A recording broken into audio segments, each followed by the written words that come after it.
There is a poison pill in this bill. You're referring to something which is called the regulatory sandboxes. This is a legal sinkhole.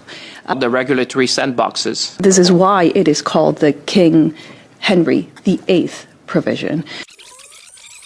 There is a poison pill in this bill in that you're asking for ministers to have the power to exempt entities, corporations, or individuals from any federal law except for the criminal code. Given the potential for abuse of this clause, would you consider removing it so we can move on and review the rest of the bill in the spirit of collaboration and speed of passing of the bill? Well, I want to say thank you for the question, and thank you also for your contribution. You've been in the banking sector for many years, and I'm reminded by your leader's letter to say time to turn rhetoric into reality.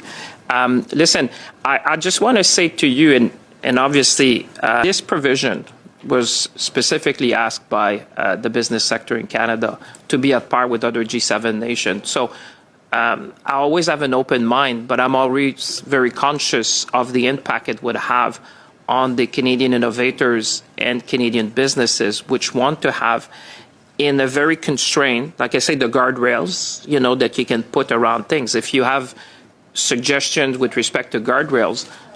With all due respect, this is a legal sinkhole. There are no guardrails, and you compare us to the G7 countries. G7 countries actually use regulators to run these regulatory sandboxes that you refer to. They rely on limited waivers, no action letters, supervised testing plans, not broad ministerial powers that you are asking for. It's not an apples to apples comparison.